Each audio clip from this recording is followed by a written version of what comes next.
Senado, eles não estão, os dois, seja quem está defendendo ou acusando, eles não estão diante das mesmas provas, porque a gente se pergunta o seguinte, dentre esses 12, estão lá 3 que são, assim, os que estão difícil de descer goela abaixo da população, que é o Zé Disseu, o genuíno, que pediu, inclusive, a aposentadoria por invalidez. E não é nem o Delúbio, é o João Paulo da Cunha, né, que são os caras do Legislativo que deveriam, né, fazer lei em favor do povo, mas que são da base do governo, do governo atual, inclusive. Né? Então, esses estão difíceis de descer goela abaixo. Não tem provas que os caras cometeram esses crimes, né? Participaram de formação de quadrilha e corrupção ativa, etc. e tal. Se estão ali as provas, contra fatos não há argumentos. É difícil, pastor Jean, porque na realidade o judiciário ele tem uma base que é o seguinte, o que não está no processo não está no mundo.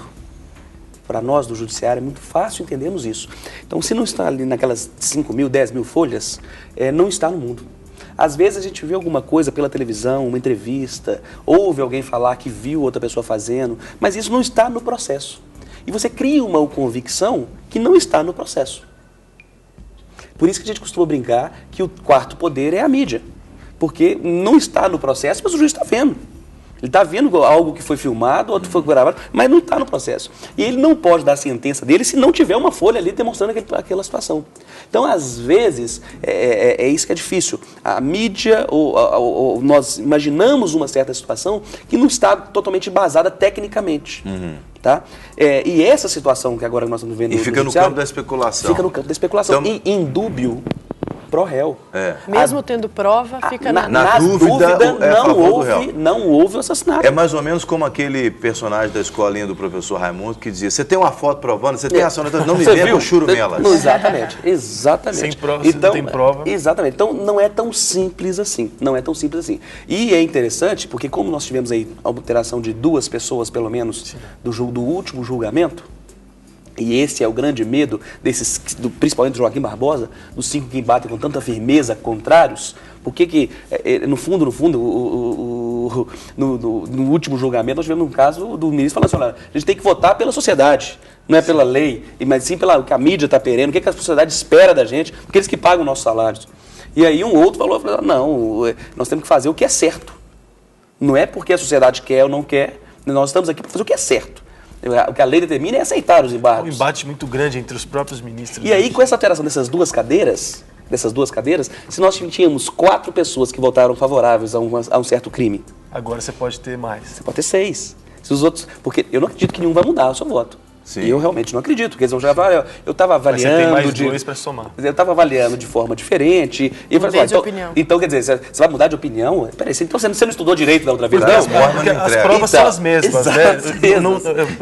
A nossa dúvida também da população não serão produzidas novas provas. Não terá mais nenhuma petição de você indicar ou colocar qualquer tipo de prova. São as mesmas provas. Mas serão todas reavaliadas. Os que estão contando, então, seriam esses 2 votos. Exatamente. Mas você é um bom advogado, por isso que o pessoal gosta de você.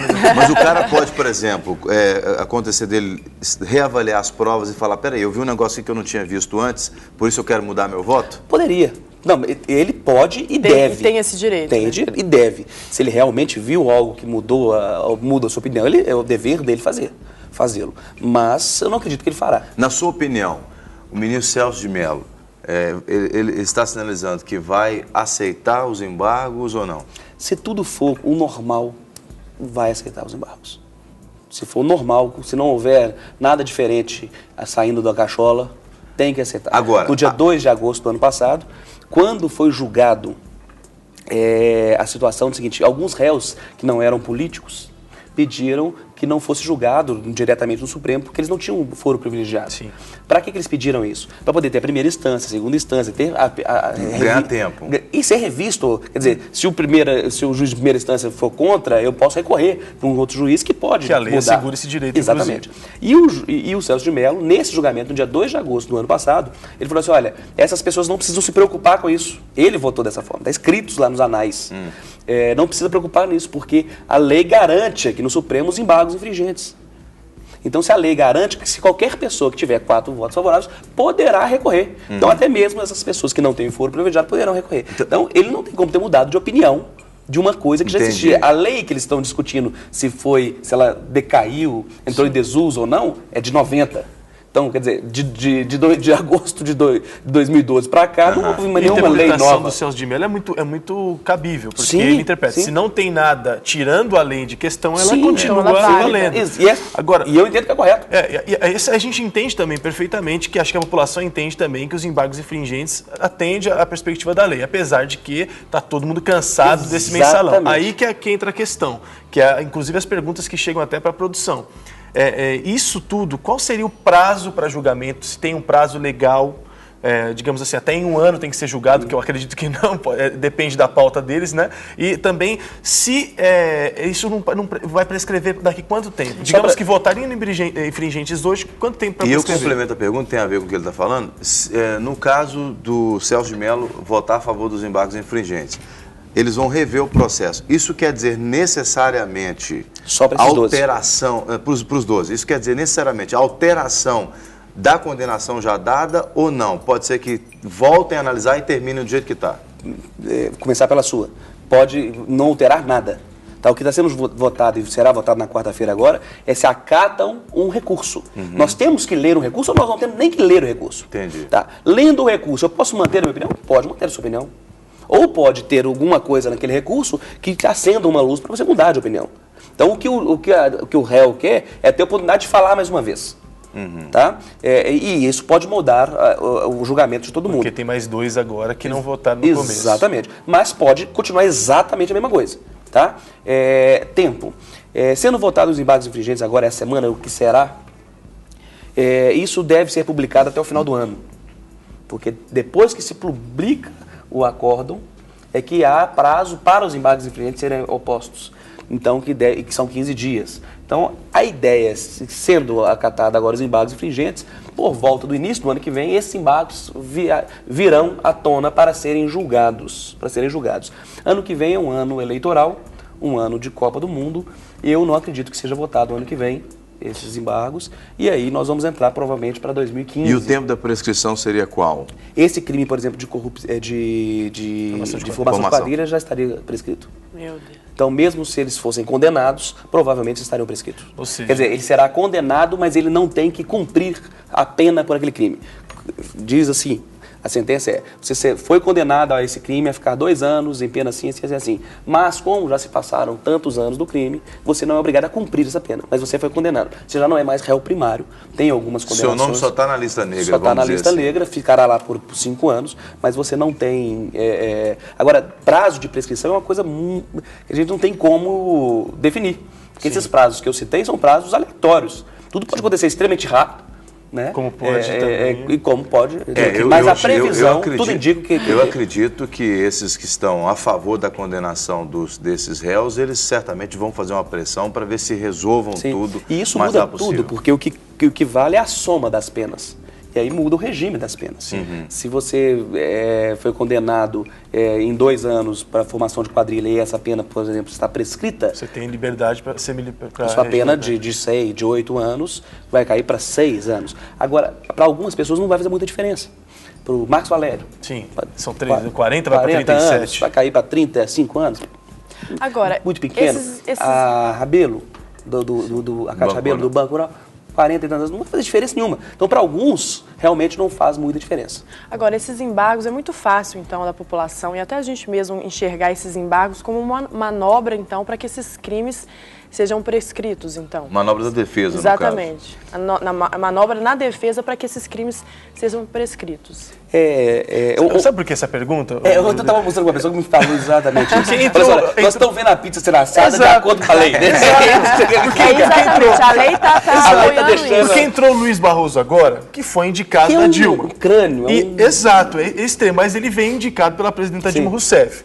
teoricamente, o presidente Dilma Rousseff, não é que ela é aliada, mas da base do seu governo está José Dirceu, que é emblemático nessa história, o genuíno João Paulo Cunha. Sim. Ou seja, tudo indica, vamos dizer assim, se for caminhando para a questão de parcialidade, tudo indica que ele vota a favor desses. Sim. Então, por isso que a população está realmente indignada. Por isso a pergunta, Luciano... Ele já votou a favor, inclusive. Exato. É porque assim, não é possível que não haja um bom senso. A lei está acima de tudo, mas existem casos e eles precisam ser avaliados dessa forma. Não é?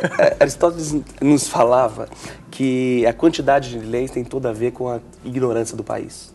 Quanto mais leis existem no país, mais ignorante é a sua população. E se fôssemos olhar isso tudo, nós estamos num nível muito grande. De ignorância. Porque nós temos leis para tudo. Nós temos lei, eu brinco com meus alunos, lei para não fumar. Eu falo que isso é ridículo.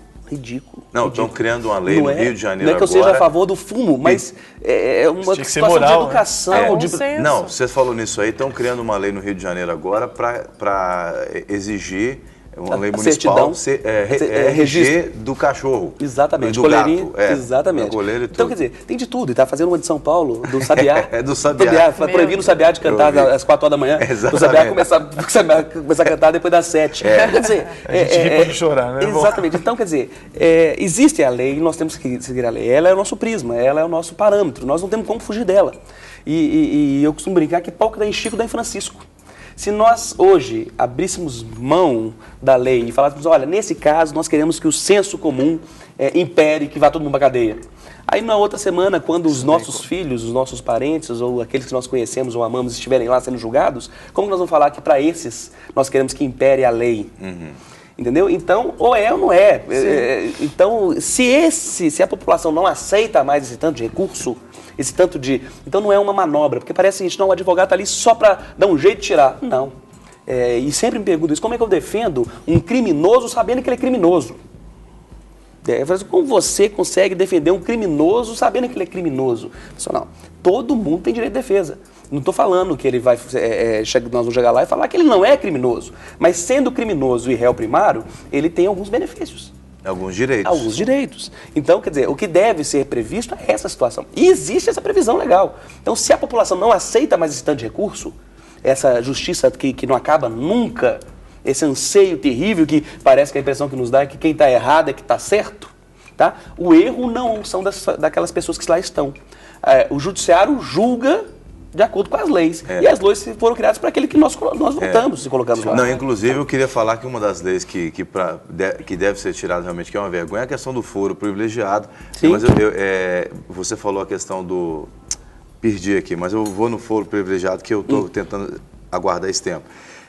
Tem um projeto para retirar o foro privilegiado dos políticos. Sim. Esse talvez seja o grande problema, porque os políticos estão acima de qualquer suspeita, eles se colocam acima de qualquer suspeita. E se forem suspeitos, eles ainda criam um mecanismo para que eles sejam julgados de maneira privilegiada, e aí entram essas coisas todas que a gente está vendo aí. Quer dizer, eles vão lançando mão desses recursos que eles mesmos criaram para se safar de alguma coisa lá na frente.